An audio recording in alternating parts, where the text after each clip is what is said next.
Hi, everyone. This is Glenn Woodworth with the Society for Education and Anesthesia and another one of our webcasts on innovations in education. And today it's my great pleasure. We've got a wonderful guest today. So this is sort of like a part two in a series because the previous webcast that we had also spoke about developing their education lab. So it's going to be interesting to compare and contrast, what we heard from Dr. Mitchell and what we're going to hear from our guest today.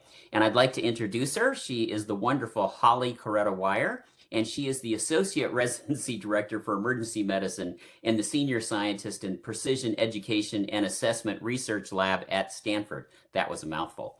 And the title of her presentation today, or sort of our discussion, is Education is Experimentation, the Pearls and Pitfalls of Setting Up an Education Research Lab.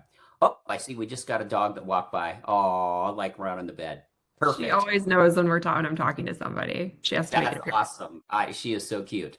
Okay, so what I usually like to start off with is, why did what made you want to start an education research lab?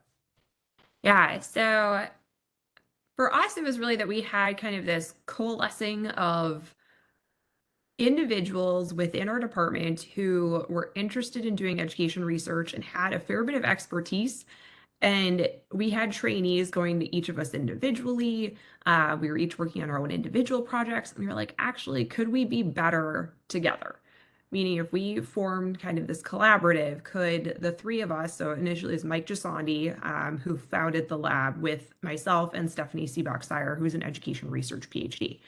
Um, and so we were all doing our own research. We were all mentoring trainees, and we're like, could we be better together if we brought all of that under one roof, so to speak, and formalized it?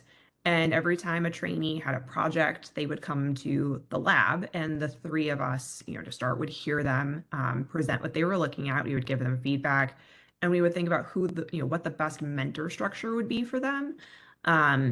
Be it students who were doing summer research, residents who wanted to work on projects, more junior faculty, our education fellows. And so that was the initial premise. And then we were thought, could we work on things together, and be more productive if, the three of us kind of put our heads together and had a program of research where all of us overlapped. And then in addition had our kind of individual things that we were working on. And then selfishly, we were like, oh, if we put that we have an education research lab on grant applications, is that going to help us from a funding perspective? Will that look better to prospective funders to know that we have research infrastructure and a project manager and all of these other support structures? Anecdotally, I think it works, but those were kind of the reasons we decided to do it. All right. Well, you brought a couple things that we're going to make sure we're going to have to come back to, which is the impact on funding and how to fund the lab. And it sounds like your infrastructure. I think we should chat a little bit about the infrastructure. But if I understood you correctly, you basically started out with three people within the Department of Emergency Medicine that were independently doing education research. Yep. Okay. And then when you guys came together, you talked about an interesting concept about having some of the work overlap and then having some of your independent projects. Were you trying to create the lab, and did you have like a theme within education research that you wanted to approach? Or could it be a hodgepodge of anything that had to do with education research? So we wanted to be relatively focused. There was this the thing, mostly because we wanted to make it very clear to the trainees that we'd be mentoring, like, this is what we're good at. Try and stick somewhere within our wheelhouse. We're happy to help mentor all these other projects too, but like if you come to us with something really out of left field that we know nothing about, we may refer you to someone else. The big things for us were, so Stephanie does a lot of work on a concept called interdependence within assessment. So, this idea that a trainee's individual performance really isn't largely attributable to the trainee. It's interdependent on who they're working with and the environment they're working in. Sure. So she does a lot of assessment work and psychometrics and all that stuff. And I do a lot of competency-based assessment and selection work. And then Mike does a lot on learning to learn and the master adaptive learner. So we kind of had these things that were like, well, there's some overlapping components, and a lot of that came in around assessment and this idea of precision education. So, we have this idea that you meet the learner where they're at and you figure out what it is that they need to learn, how they need to learn it, and how you operationalize that. So those were kind of the concepts we coalesced around, and that's how we decided what to name the lab. And so it also is a catchy acronym, the Pearl. It is. But that's kind of how we decided, oh, this is the stuff that we want to do and the stuff that we can work on together where we have this overlap, but we all also have our own kind of program of research and our external collaborators. So like if you look at our website, it's basically like, here's what the lab does, but here are our external collaborators as well, because we still each have this network of people that we work with. And let's just talk a little bit briefly about, because I think this is an important concept, is at what stage were you guys as investigators when you decided, okay, it's time. This isn't something that you do, in your first year or two when you're dabbling in education research. Is it something that you only do after you've had a 15-year career? Tell us about the development stage of the three principles at that time. Yeah. So Mike has been around doing this for a while. And he was largely doing program administration for a really long time, and it just started getting into kind of education research, really with, a group of external collaborators, probably in the last, 8 to 10 years. And when he came to Stanford, so we formed the lab 4 years ago now. When he came to Stanford, he was probably about, 4 to 6 years into really doing hardcore education research. Okay. And he got a startup package from Stanford to start a lab. And he's like, well, everyone else has a lab. All traditional scientists have a lab. Well, why can't I have a lab? And right at that same time, Stephanie and I both started. And Started I started at Stanford. Oh, okay. Did you both have an education research history at other institutions before you came? Yeah, so Stephanie had done a PhD and a postdoc in Canada, and had just come off of a postdoc with Lorelei Lingard and was doing a lot of, kind of this early work on interdependence, and had been several years. And I had been working at OHSU with George Mexicano and Lainey Harris doing this for a few years beforehand as well. Okay. And was coming in with the intention of, starting my PhD in medical education. So I was like, well, clearly I'm going to be doing this. So the three of us were, kind of all fortuitously in the same space with kind of the same idea that, this is kind of what we wanted to do. And again, that's kind of how we came together on this idea. Well, we can probably be a lot more productive and go a lot farther if we do it together than if the three of us are trying to do this independently, particularly at an institution, and a lot of us have this, where education research isn't terribly well understood or well supported sometimes. I would say most of the time, not just sometimes. Find your friends and do stuff together. So right. Well, okay, that brings up an interesting point. So one of the things that piqued my interest was you said he came with a package. Was that something he negotiated with the chair when he joined the department, that he was going to get X, Y, or Z, and that helped you get kicked off the ground? Right. So interestingly enough, Stanford's a magical place with lots and lots of different professoriate lines that you can get hired into. Most education people get hired into the clinician educator line, but if you get hired on as a vice chair, you get hired into something called the university medical line, or at the time it was the medical center line, and all of those positions come with startup money. And he basically negotiated to have that support the lab and the infrastructure to set up the lab. So that was the seedling money. Now, I don't want to give away secrets, but what do you think it takes in terms of funding to start a lab between X and Y? Would you say you could do it with $100,000, or do you need $500,000? What is it? Do you think it takes to adequately kind of get this started? I mean, I will be quite frank. I think you need enough to pay a project manager. Okay. For a really good project manager. So for like 3 years. Yep. So that's almost $500,000 fully funded with benefits and everything.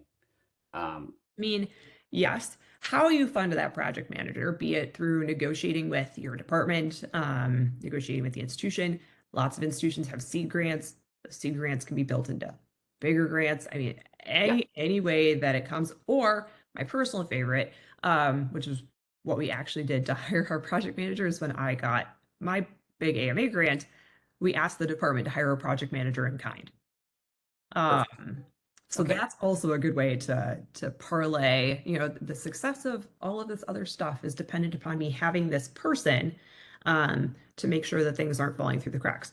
And she Yeah, had sometimes said, you can write that into your grant funding, but that means that you have to have grant funding, and that's yep, fairly challenging to do with the education research oh arena, yes. I would say. All right, now how about another question, about collaborating, and did you actually have a physical space? You said you were close together. Did you mean close together in terms of topics, or physically did you actually have a lab?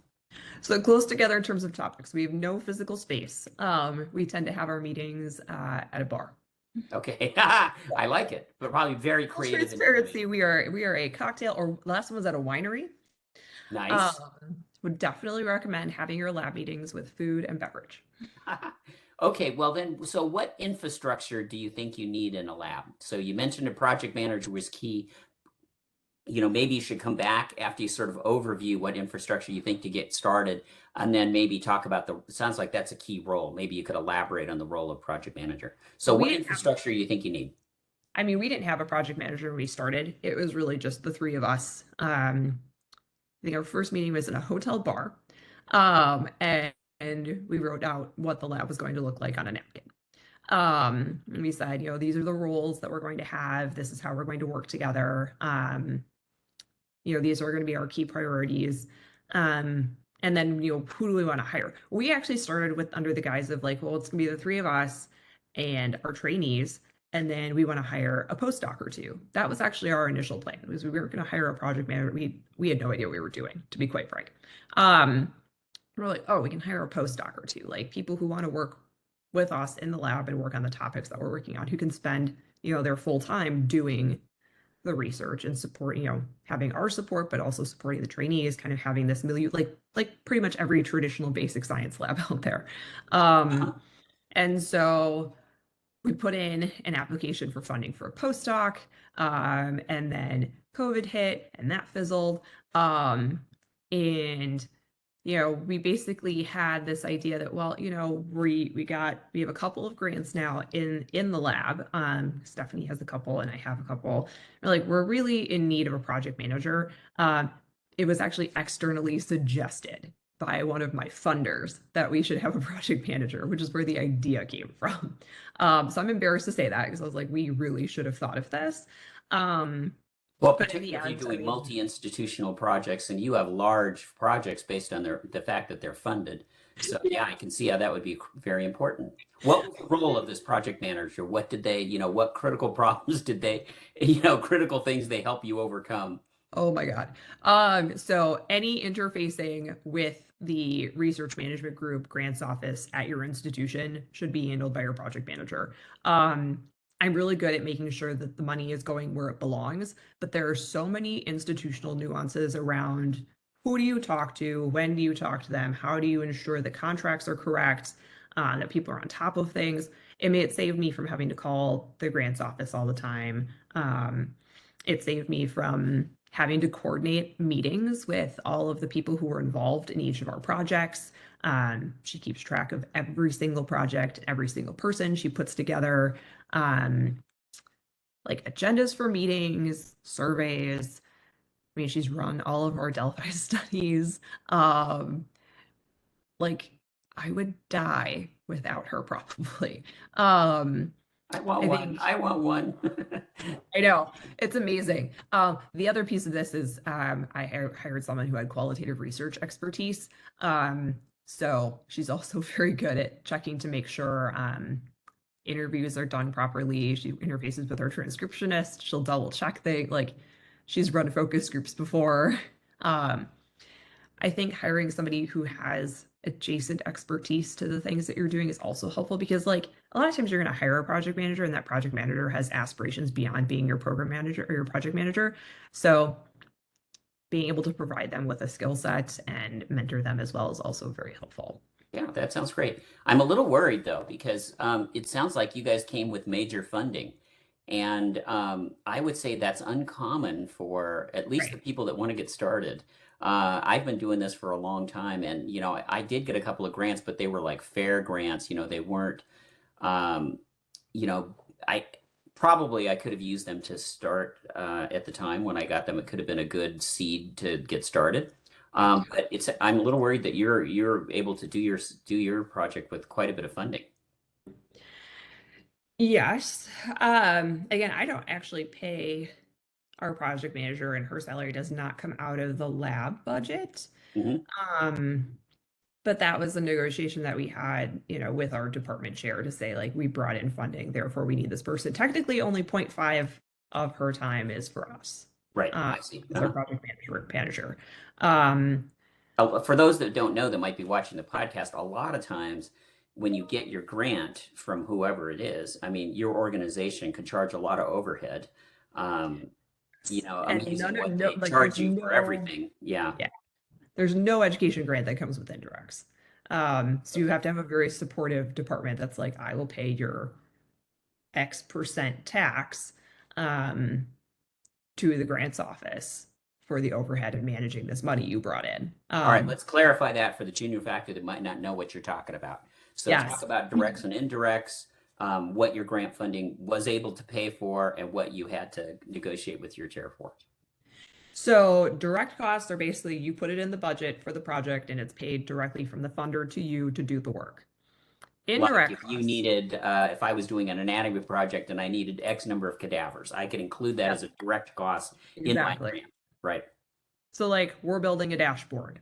I include the costs for all of the education tech as a direct cost. Like, that is paid by the grant. Indirect costs are what your institution charges you to manage your grant. Right. And that can be Federal fairly, money, yeah, federal money comes with indirect costs, meaning like the NIH will pay your institution to manage your grant. Um, the vast majority, if not all education grants, do not cover that.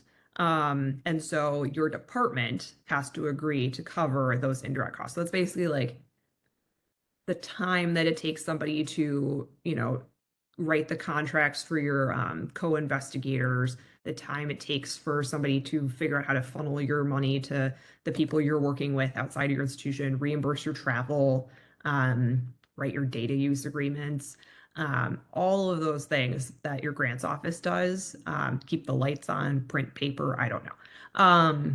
That's what's covered by indirect costs. So for us, it's an 8% tax on every grant. and that's fairly typical. It can range anywhere from 5 to 10% or even, vary, but I would say that'd be right in there.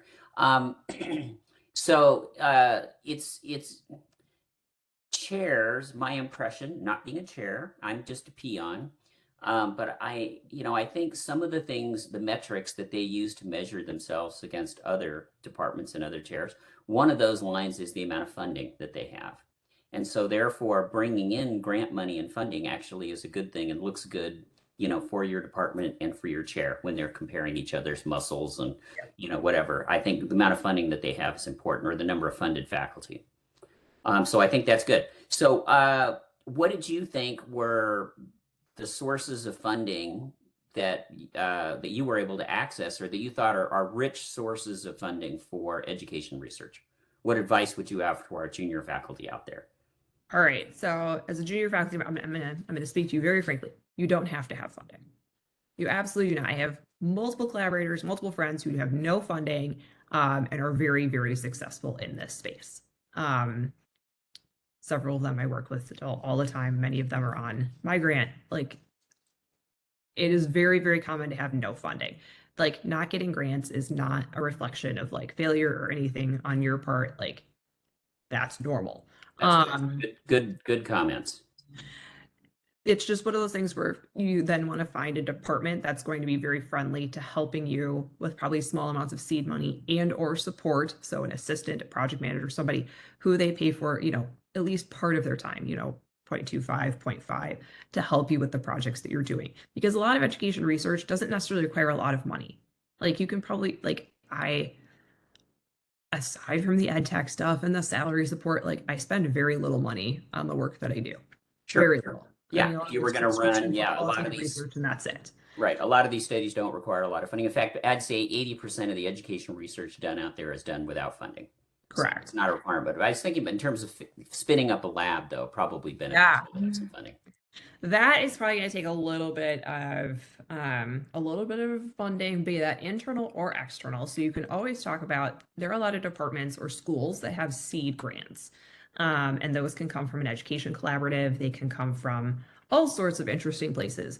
We have a seed grant fair here, and there are all sorts of magic money that I've never even dreamed of where it possibly could have come from. You're like, oh, this little group has seed funding, and this little group has seed funding. Like it's really just doing the legwork and figuring out who has what and where does it come from and how to tailor what you're doing to fit what it is they're looking to pay for. Sometimes your research department, your vice chair of research has that information and can kind of point you towards different, seed grants. And they're usually in the order of between five and I'm going to say less than $20,000. Right. And often those grants are available from local donors or a variety of other sources within your institution. I suspect Stanford's got a little bit more than many other institutions, but but yes, so that is definitely a source of funding. You mentioned earlier too that one of the goals was to essentially, by bringing your team together, that would increase your productivity. Can you Mhm. speak a little bit about, how that was a success, what worked well, or if anything that didn't work well? So I think we were very optimistic that all three of us like were going to come together and do like projects together. Um, and what in reality ended up happening is like I would have a project that I would get off the ground and I would pull everyone else in, or Stephanie would have a project, she would get off the ground and she would pull everyone else in, or the same for Mike. And the same for like our fellows would come in and be like, I have this project. There'd be a very clear person who should take point on it. So I have a fellow right now who's doing a bunch of ed tech work, but it's all social media stuff, and that is Mike's wheelhouse. But Stephanie and I are also like on their grants and helping support them. Um, I've had other fellows who've done work specifically in competency-based assessment who I've been the primary person and the others have Okay. supported. Um, so Did you do anything about, I heard do you like screen projects? In other words, projects come in and then you as a team decide whether this fits your theme, whether, it sounded, what I heard that was a little bit earlier. So there right. is a little bit of collaboration actually before the project gets off the ground. Yes. Okay. So all of these fellows will come in and pitch. All the students will come in and pitch. The residents will come in and pitch and say, like, this is what I want to do. We kind of screen it for the purposes of like, okay, who's going to take point on this? Who has the bandwidth? Who's the best fit? And also, can we help them refine this project so that it can reach its full potential? So we do that pre-screening meeting for two reasons. So we really kind of help them beef up the project, and then we're like, okay, who's going to take point? Like again, this most recent fellow came to me and was like, I want you to mentor me on this. I was like, I don't know anything about FOMET. I was like, I get the methodology, but I was like, I don't think I'm your person. Um, but yeah, we've been, refining his grant proposal and the projects he's going to do as a fellow, and Mike's taking the lead and Stephanie and I are supporting. So it's really kind of this idea of, how can we best use our resources and the infrastructure we've built to support all of the people that we're mentoring so that we're all more functional. So I think it's not like a direct, more productive kind of relationship. It's more we're leveraging the man, woman power, the resources, the infrastructure to the best of our ability so we can maintain optimal productivity. I think it was, we in the beginning, we're like, we're going to publish so many papers, we're going to do all this stuff together.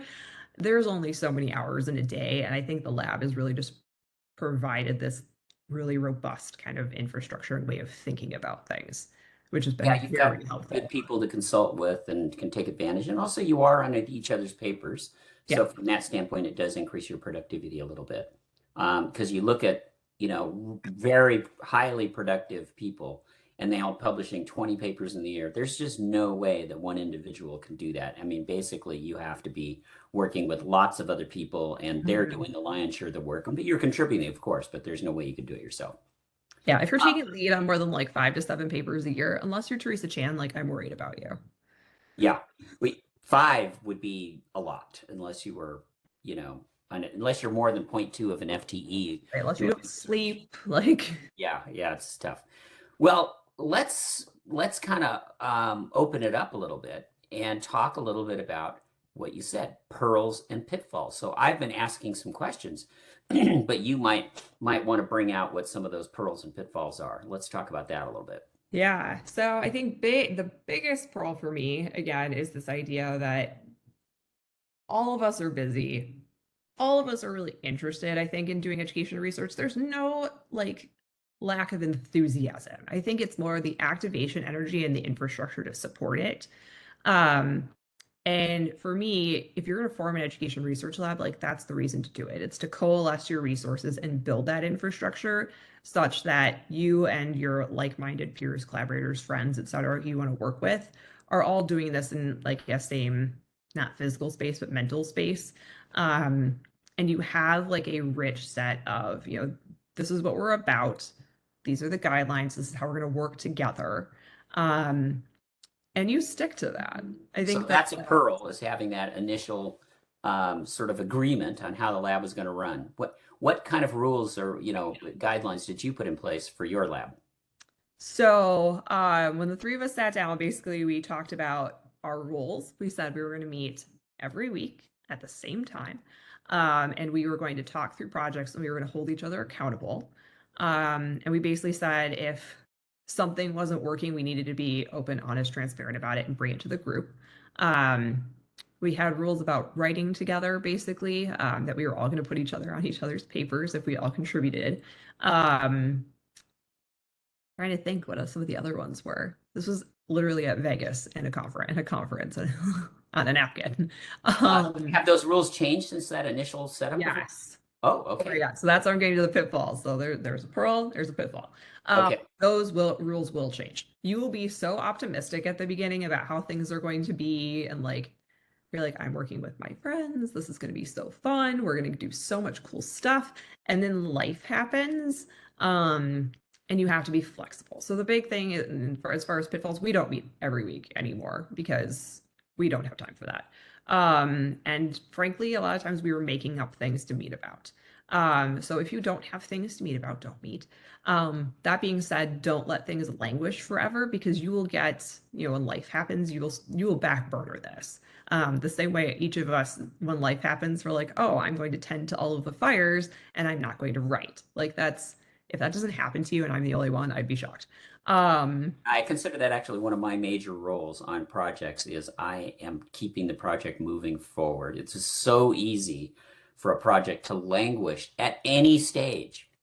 And so, having that constant drive to keep the projects moving forward is probably a key success factor, Yeah. I think. So I think you still have to circle back on a regular basis because again, some people are going to be able to lean in more when other people aren't going to be able to lean in as much, but it's really making sure that everyone's accountable and everyone's in the loop.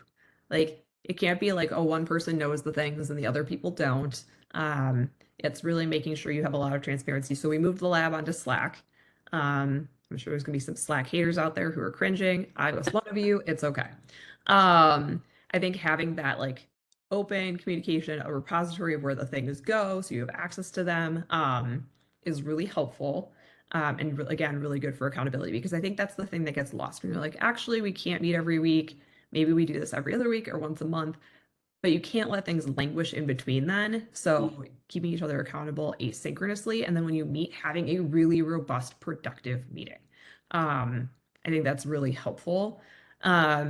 And again, those rules have changed, not just with regard to like frequency of meetings and how we kind of work together, um, just around like the logistics of things, but it's also, we don't have to have every single paper with every single person on it. We don't have to do all of our work together. Again, I think we went into this thinking like we're going to be so productive that we're going to be able to maintain all of our external collaborations and also have this like really robust infrastructure where we're writing together all the time. Like taking a step back, I was like, I would have been writing twice as much as I already am, and that is exhausting. So Yeah, I think just it's the really bandwidth. prioritizing like what you're going to be doing because you can't abandon people that you already work with because those collaborations are rich and important, but also fostering the ones that you're building. I think a really good successful example of this is Mark Triola's lab at NYU. They're not all on every single paper, but there's like little chunks of his lab that work on specific things. And they have kind of their dyads or triads where they work on stuff and they put stuff out. And so they're not all meeting together all the time, but they have like these productive little almost pods within their lab. Cool. Um, Rather than a pitfall, is there any landmine that I got to watch out for in setting up a lab? That if I step on that, it's going to blow my leg off, you know? Oof. I think the big thing is lack of upfront and continued organization. I think we made it through our first year without a project manager. I don't think we would have made it much farther. I think the lab would have fallen apart. Okay. And again, it doesn't have to be a project manager. It can be just someone who has an organizational gift who can keep you on track. Because we all know we're all well-meaning faculty, but faculty are terrible, terrible at keeping all of the balls in the air all of the time, remembering everything. You can't make everyone happy. Like you're not pizza. Um, you're not going to be able to remember everything. You're not, you know, nobody actually has like a truly photographic memory and is going to remember every little detail. Like things will fall through the cracks. So I think there needs to be some element of self-compassion of like, you're not going to be able to do everything. And realizing that startup period is going to be messy. And that's okay. Just try not to make it so messy that you can't bring somebody in to be like, oh, your house is a little messy. I'm going to clean it up for you. Make sure it doesn't need to be torn down.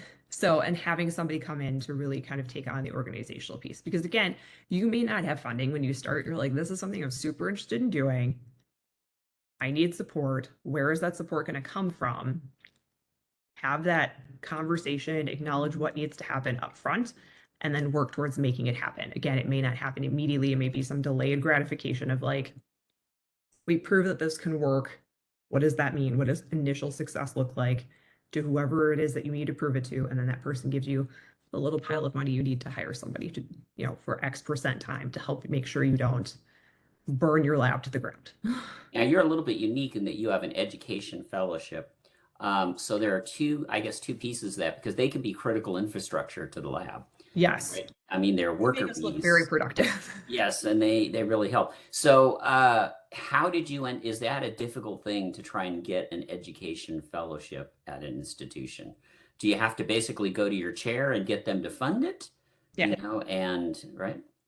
So this is a very like not terribly well kept secret in emergency medicine. We have a lot of these actually running around. I did one at OHSU. Yeah. So you pay them as not necessarily junior faculty, they get paid as a fellow. So it's like partial junior faculty salary. But then you also give them a big professional development slush fund. So like negotiate this with your chair, be like, they are quote unquote cheap labor. I don't want to call it cheap labor, but like they're gonna work, ours work 8 shifts a month in the emergency department, full time is like 12. So they work Full times how many? like it's usually 12. So they work like 8 shifts instead of 12. So it's about they're going to have 0.7 or something like that. Yeah. 0.6 is going to be Whatever is required for benefits. Okay. I think ours is like 0.7, we call them 0.75. And you pay them commensurate salary to that.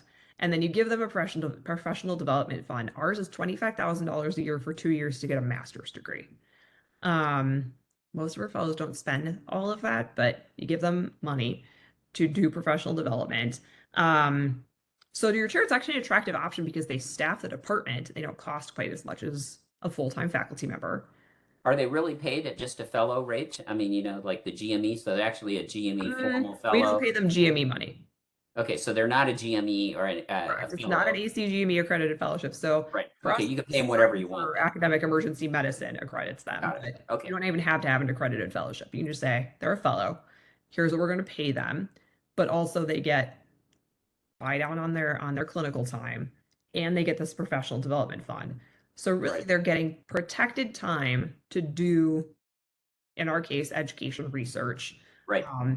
And get the toolkit to really do that by getting the master's degree at the same time. Okay, so all of them you are encouraging to do a master's, or is that a requirement? So I don't require it if our incoming fellow already has a master's or PhD. Okay. Because we have 2 And fellows then, coming in this year and one already has a master's. I'm having him basically take all of the ASME and ESME courses through Amy and like other things that he hasn't done already. okay. And compare and contrast that approach with getting a postdoc. So, for those who have not gone through the postdoc hiring process, um, there are not a lot of educationally inclined postdocs out there. If you were going to be a kind human being, you're probably going to pay your postdoc not quite as much, but pretty close. And it's probably going to be harder to find them, to be quite honest. Okay. And they are not going to bring in clinical revenue. So your chair is going to be less apt to want to pay their salary. So you're probably going to have to, or you're going to have to find an external funding source to pay their salary. Um, it's Okay, good not points. easy to make that happen. All right, good points. Um, as we sort of come to a conclusion, is there anything else, what, takeaway message or anything, about either a department or, a junior faculty that, or it's probably a mid-career faculty really, that is interested in spinning up this kind of lab. What do you want to say is your parting message to them? So my big thing is, so if you know you want to do education research and that you've built some groundwork in doing this already, and you're like, I want to start a lab, I think there's value in having that infrastructure and support and really bringing together, people and resources to do this. Um, I would have the conversation if you're already established somewhere and you're like, I'm not moving. I would have the conversation with your chair and your institution early and ask them what it will take in their eyes, and I would provide them models. So we just published, I believe Mike Gisandi, who's the principal for our lab, was the lead author, but we published an education research lab piece in Academic Medicine a couple months ago, Yeah. which actually has a ton of different models for how you can put together an education research lab. Reference that paper liberally because there are 10, 20 different ways to do this. Okay. And go to your chair and say, these are the options. Pick the ones that you find reasonable.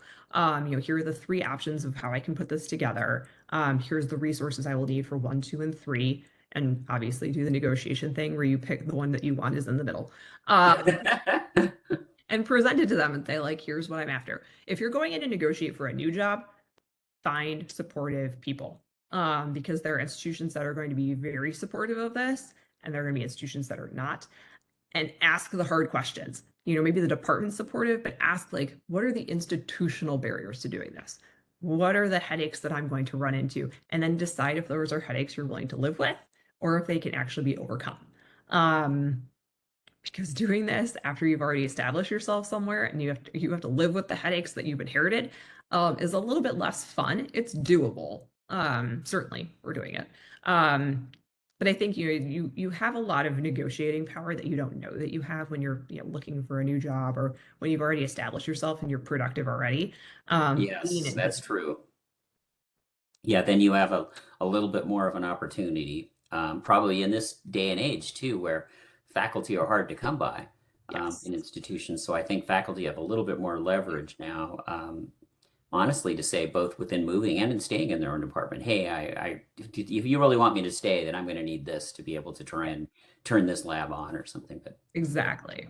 right. Well, Holly, this has been fascinating, and your enthusiasm is infectious. It's been great to have you on our webcast, and so thank you so much for sharing the pitfalls and pearls for starting up an education research lab. It's great to have you. Of course. Thank you for having me.